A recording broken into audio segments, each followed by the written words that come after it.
नमस्ते फ्रेंड्स, आप सब कैसे हो। आई होप कि आप सब ठीक होंगे, स्वस्थ और मस्त होंगे। आज लास्ट वीडियो में जो पूछी थी मैंने उसका जवाब आज लास्ट वीडियोல நம்ம வந்து ஹிந்தியில கேட்டிருந்தோம், क्या कर रही हो, क्या कर रहे हो, क्या कर रहा है, क्या कर रही है அப்படின்னு சொல்லி பொண்ணை எப்படி சொல்லணும், பையனை எப்படி சொல்லணும் அப்படின்னு கேட்டிருந்தோம். அதுக்கான பதில் இன்னைக்கு சொல்ல போகிறோம். இப்போ நான் ஒரு பொண்ணு என்னை யாராவது கேட்குறாங்க, तू क्या कर रही है அப்படின்னு என்ன கேட்குறாங்க, मैं खाना बना रही हूँ அப்படின்னு நான் சொல்லுவேன். खाना बना रही हूँ அப்படின்னா நான் பொண்ணு, அதனால் நான் சொல்கிறேன். இப்போ என் பையன் சப்போஸ் சமையல் பண்ணிக்கிட்டு இருக்கான் அப்படின்னா அவன் என்ன பதில் சொல்லணும் அப்படின்னு உதாரணத்துக்காக எங்கள் ஃபேமிலிஸில் நான் சொல்லிகிட்டு இருக்கேன். அவன் என்ன பதில் சொல்லுவான் அப்படின்னா मैं खाना बना रहा हूँ அப்படின்னு சொல்லுவான், பையனாக இருக்கிறதுனால. இந்த வித்தியாசத்தை நீங்கள் கவனித்து பேசணும். நீங்கள் பையனாக இருந்தால் எப்படி பேசணும், பொண்ணாக இருந்தால் எப்படி பேசணும்னு சொல்லி. அப்புறம் கஹாं जा रही है அப்படின்னு கேட்டாங்கல்ல, நானே கேட்டேன். அதுக்கான பதில் கஹாं जा रही है எங்கே போகிறீங்கன்னு அர்த்தம். நான் பொண்ணு அப்படின்றதுனால मैं सब्जी लेने जा रही हूँ, बाजार बाजार सब्जी लेने जा रही हूँ. बाजारன்ற வார்த்தையை முன்னாடியும் சொல்லலாம் பின்னாடியும் சொல்லலாம். बाजार सब्जी लेने जा रही हूँ, दुकान शक्कर लेने जा रही हूँ, दाल लेने जा रही हूँ. எந்த பொருளை வாங்க போகிறோமோ அதை வாங்க போகிறேன் அப்படின்னு சொல்லி जा रही हूँ அப்படின்னா பொண்ணு. என் பையன் போனால் मैं शक्कर लेने जा रहा हूँ, मैं सब्जी लेने जा रहा हूँ அப்படின்றது.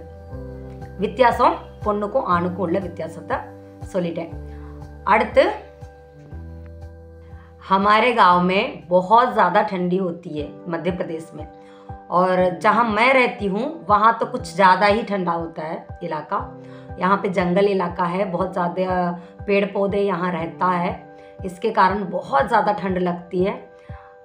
दिन में भी ठंडी लगती है. जैसे मान के चलो दिसंबर और जनवरी फिब्रवरी, हिंदी வந்து फरवरी சொல்லணும், फरवरी, ये 3 महीना बहुत ज़्यादा ठंड होता है. यहाँ बर्फ़ पड़ता है, ओस गिरती है, बहुत ज़्यादा ठंड होता है, इसलिए स्वेटर पहनना पड़ता है. फरवरी के बाद बिना स्वेटर के वीडियो बनाऊंगी, तब तक ऐसे ही बनेगा. अब इसको हिंदी में तमिल में कैसे बोलते हैं ये सब मैं साइड में लिख के डाल दूंगी. நான் என்ன பேசுனேன் அப்படின்றத அர்த்தத்தை வந்து நான் சொல்லிடுறேன். நான் எழுதியும் போட்டுருவேன். மொத்தமாக பேசுனனால நான் மொத்தமாகவே சொல்லிடுறேன். எங்கள் ஊரில் நாங்கள் எங்கே இருக்கிறோமோ மத்திய பிரதேசில் ரொம்ப அதிகமாக குளிர் அடிக்கும். அதுலேயும் எங்கள் ஊரில் ரொம்பவே அதிகமாக குளிர் அடிக்கும். இப்போ வந்து தனித்தனியாக நம்ம ஹிந்தி பேசிட்டு அதுக்கான அர்த்தத்தை தமிழில் சொல்லலாம். हमारे गांव में எங்கள் ஊரில் मध्य प्रदेशன்னு சொல்லிட்டேன். मध्य प्रदेशல बहुत ज़्यादा ठंड होता है. ठंडன்னு சொல்லலாம், ठंडी होती है அப்படின்னு சொல்லலாம். ठंड ठंडी ரெண்டுமே ஒன்று தான். हमारे गांव में बहुत ज़्यादा ठंड होता है. मध्य प्रदेश में बहुत ज़्यादा ठंड होता है ना. எங்கள் ஊரில் மத்திய பிரதேசில் ரொம்ப குளிர் அடிக்கும். அதுலேயும் எங்கள் ஊரில், அதாவது நான் இருக்கிற ஊரில் ரொம்ப அதிகமாக குளிர் அடிக்கும். ஏன்னா இங்கே வந்து ஃபாரஸ்ட்டு, ஜங்கல் இலாக்கா, ஃபாரஸ்ட் இருக்குது, ஜங்கல் இலாக்கான்னு சொல்லிட்டேன். பேடு பௌதே அப்படின்னா மரம் செடி கொடி இதெல்லாம் சேர்த்து மொத்தமாக சொல்கிறது. பேடு பௌதே बहुत ज़्यादा है. बहुतना நிறையா, ஜாதானாலும் நிறையா. बहुत ज़्यादा மிகவும் அதிகம்னு சொல்கிறோம்ல, அது மிகவும் அதிகமாக இருக்குது. அதனால் ரொம்ப சில்லுன்னு ரொம்ப கூலிங்காக இருக்கும்.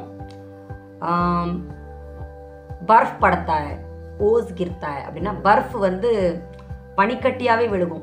உண்மையிலே இங்கே பனிக்கட்டியாக தான் விழுகும். அது வந்து காலையில் நேரத்தில் வந்து செடிகளில் இலையிலெல்லாம் பார்த்தோன்னா, இந்த இதெல்லாம் சொல்லலை நான், இலையெல்லாம் இலைக்கு வந்து பத்தா பத்தி அப்படின்னு சொல்லுவாங்க.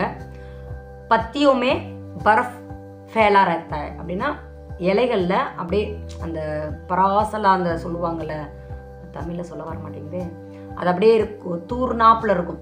அது ஐஸ் கட்டி மாதிரி இருக்கும். அது அப்படியே ஒன்று சேர்த்தோன்னா ஐஸ் கட்டி கையில் அள்ளலாம், அந்த மாதிரி இருக்கும். பரஃப் படத்தா. ஓஸ்னா அப்படி பனித்துளிகள் இருக்கும்ல, அதுக்கு பேர் ஓஸு. பரஃப்னா பனிக்கட்டி மாதிரி இருக்கும். அதனால தான் इसलिए, அதனால தான் मुझे स्वेटर पहनना पड़ता है. அதனால தான் நான் ஸ்வெட்டர் போட வேண்டிய ஒரு சூழ்நிலை அப்படின்னு சொல்கிறது. நான் வந்து இப்போ என்னுடைய இதை சொல்லிகிட்டு இருக்கேன்.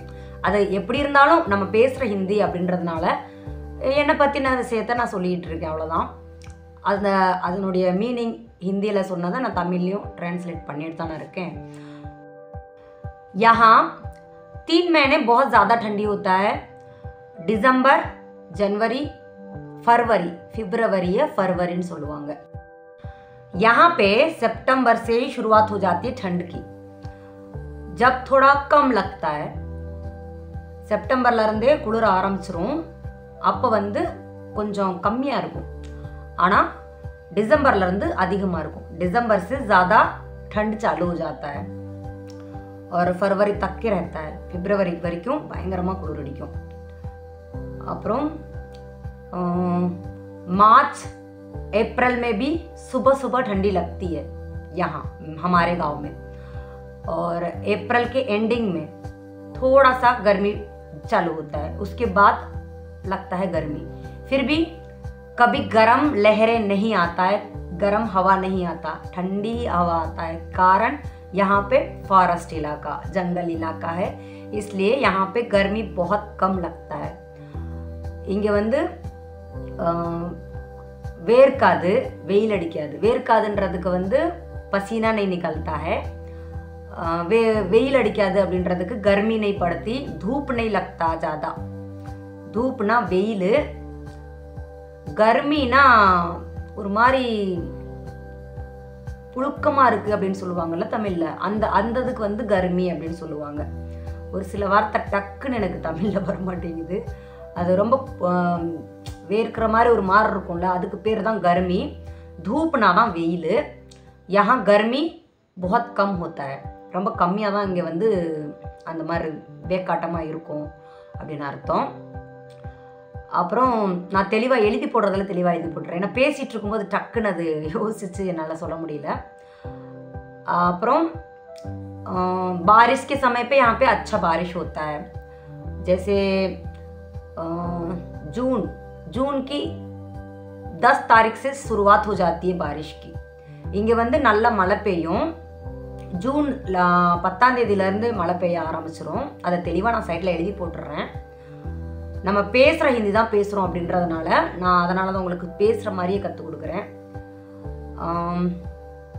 हम लोग साल में एक बार तमिलनाडु जाते हैं गर्मी के समय.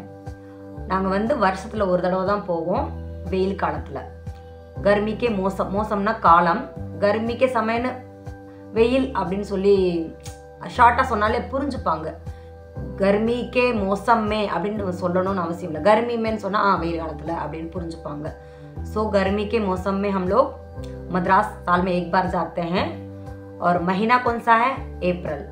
अप्रैल में हम लोग जाते हैं. क्यों जाते हैं? எதனால் போகிறோம்? ஏப்ரல் மாதம் ஏப்ரலில் போகிறோம். ஏப்ரல் மாதத்தில் எதுக்காக போகிறோம் அப்படின்னா, उस समय पे हमारे गांव में, मद्रास मतलब तमिलनाडु में जहाँ हम लोगों का गांव है, वहाँ पे मेला भरता है. माता मंदिर में बहुत बड़ा मेला भरता है जिसमें 8 दिन का त्यौहार होता है. திருவிழா நடக்கும். 8 நாளைக்கு திருவிழா நடக்கும். அதனால் அம்மன் கோயிலில், அதனால் நாங்கள் வந்து அங்கே போவோம். तो 1 महीना रहते हैं. ஒரு மாதம் அங்கே நாங்கள் இருப்போம். मुझसे गर्मी बिल्कुल बर्दाश्त नहीं होती. அங்கே வந்து எனக்கு வெயில் வந்து செட்டே ஆகாது. कारण क्या है? वजह क्या है? कारण वजह ரெண்டுமே ஒன்று தான். எதனால், காரணம் என்ன அப்படின்னு கேட்குறது. क्योंकि ஏனென்றால் यहाँ पे इतना ठंड है, இங்கே இவ்வளோ குளிராக இருக்குது. वहाँ मुझसे गर्मी कैसे सहन होगा? वहाँ पे मुझसे गर्मी सहन बिल्कुल नहीं होगा. அங்கே வந்து எனக்கு வந்து வெயில் வந்து செட்டே ஆகாது. எப்போ போனாலும் பயங்கரமாக வேர்க்கும். காரணம் இங்கே வந்து இவ்வளோ கூலிங்கான, அதாவது ஏசி ரூம்லேயே இருந்துட்டு வெயில பார்த்தது மாதிரி தான் நாங்கள் இருக்கணும். जैसे मान के चलो एसी रूम में ही रहते हैं और अचानक से बाहर निकल जाते हैं गर्मी में, धूप में, तो कैसा लगता है? वैसा लगता है मुझे वहाँ पे वो 1 महीना बड़ी मुश्किल से कटता है. இதுக்கான மீனிங்கை நான் கரெக்டாக எழுதி போட்டுடுறேன். கரெக்டாக என்னென்ன வார்த்தைக்கு என்னென்ன மீனிங்ஸ் அப்படின்னு சொல்லிட்டு தமிழில் ट्रांसलेटिंग பண்ணிடுறேன். हमेशा की तरह ये वीडियो आपको कैसा लगा आप कमेंट में बताइए और सब्सक्राइब कीजिए, लाइक कीजिए, शेयर कीजिए, कमेंट कीजिए. बहुत सारी वीडियो लाऊंगी जिसमें आपकी हिंदी एकदम परफेक्ट आप सीख सके. और धन्यवाद, मिलते हैं अगले वीडियो में.